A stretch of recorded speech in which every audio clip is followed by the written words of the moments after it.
Right now, with the cash economy, there's people have jobs they don't even like. There are good people who do believe that there should be oil and gas. I think the most vivid image I have in my head of all the interviews I've done is an elder from the North Slope, caribou with whaling, the fish in the river. Eventually, he just put his hand on the whole mat, and he said, "We're losing it." And if one person in a family speaks out, sometimes their entire family gets blackballed. In politics, if someone has a different viewpoint than you, we tend to just hate the whole person entirely. Conservation organizations don't often think of themselves as being extractive in those ways, and asking people to give up the opportunity to provide for their families, that is extractive. And understanding that that's a major driver for our corporations, many of them that need to provide for the community. I mean, I've been angry and still angry because of what happened to my people. We had to stay close to a village or else they'll take our kids away. It's a hard times for everybody in those days. Are people being told that they can't whale? You know, when I go through life and see that how many people died senselessly from suicide or lately a lot of alcohol-related deaths. Another uncle is continues to struggle with addiction. The loss of my uncle, he chose to take his own life in Anchorage. Whole belief system being stolen, their helpers being maligned. It just doesn't feel like a modern day if it's still no natives allowed. You know, the healing that we all have to do individually, I think when you do it in a place, an environment like IMAGO has set up, it's easier to be vulnerable because it's a safe place. How is their anger more justifiable than our right to live?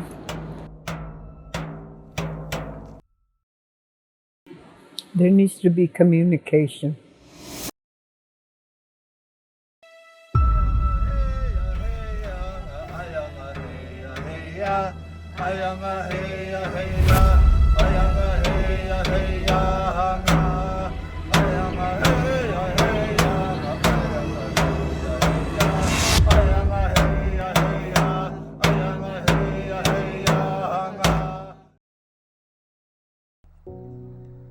We are up at the headwaters of the Hula Hula River. It drains into the Arctic Ocean, north side of the Brooks Range. The most important ecological spot on this continent. I think climate is more serious than a nuclear war. Indigenous people have been fighting to protect this beautiful place and all other beautiful homelands all around the world. Think about the strength of the women we came from. These lands are healing. Slathering mud all over my face. The soothing ceremonies. And the medicine. There's so much more to these trips than I think anyone really anticipated. We're trying to transform our old way of thinking, to have this paradigm shift, to go from a caterpillar into a butterfly, something beautiful. And the IMAGO initiative came about when we heard Winona LaDuke. She was talking about how the transformative system within a caterpillar, where the IMAGO cells in a caterpillar allow it to transform into a butterfly. And I love that. And I asked her, I said, can I use that name IMAGO for our initiative? We're trying to transform the conservation community. The vision of IMAGO at this stage seems to be create a healing space for Indigenous peoples and conservation orgs, address harms that have been caused by conservation groups. We have an agenda, but we want it to be organic. We're witnesses to what you're doing, what you're creating, the dialogue, the healing. What I wanted to just emphasize with what you were saying about we don't know what it's going to be. It's not for a lack of competence of not knowing. It's by design that in this process of moving together, we'll come to an arrival point that we've co-created.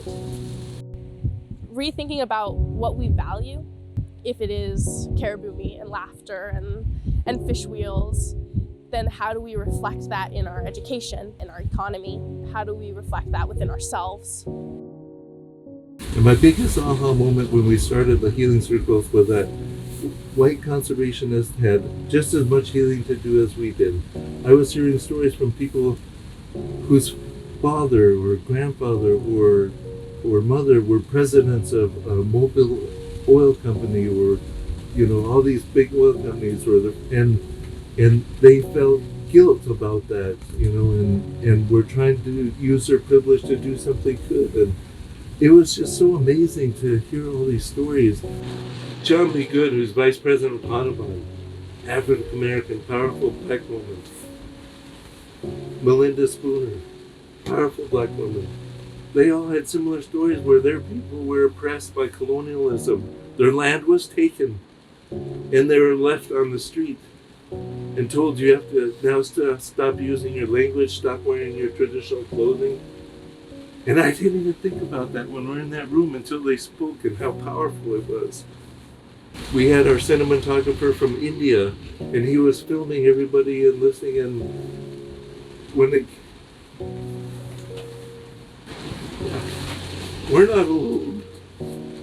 My great-grandma grew up in Prudhoe Bay before they turned it into what they called at one point America's most significant oil field.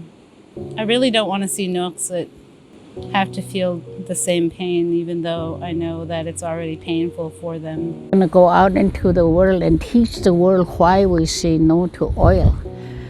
And you have to do it in a good way. I object to the tactics of the pro-oil people. They do whatever they can to try and limit the input by people who don't like what they do. Threatened with their jobs if they don't go along with it. And it happened to me once I started advocating to save the Arctic Refuge. It hurts. It hurts when I hear the ones who want oil and gas.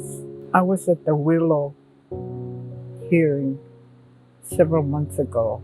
When I spoke, I could instantly feel animosity from several of the people. They were just angry at me for speaking up. I do know that there is a lot of lateral violence. I have seen people we work closely with take harm from their own communities where they come from, as well as from conservation groups. And I think that's maybe part of what makes it's extremely hurtful either way, but to see conservation groups not acknowledge this hard work when they know communities are also ostracizing members of the community, I think just makes that cut that much deeper.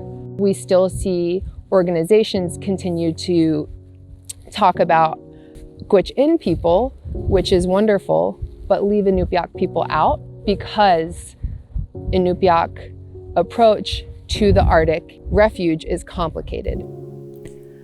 I know of several people who have left these conservation spaces because it is so emotionally and mentally draining.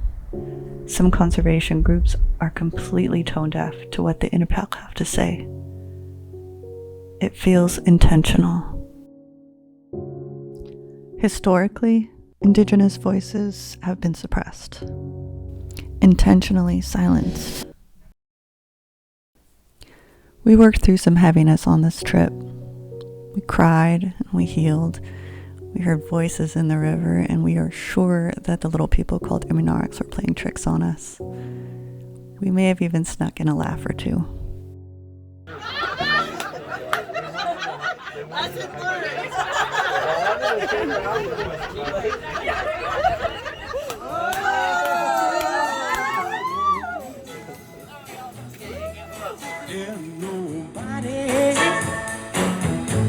Cause you're on the phone. Don't you feel like a crying? Don't you feel like crying? Well, here I am, honey. Come on, you cry to me. When you're all alone, lonely room, and there's nothing but the smell of her perfume. Don't you feel like a crying? Don't you feel like crying? Don't you feel like a cry? Come on, come on.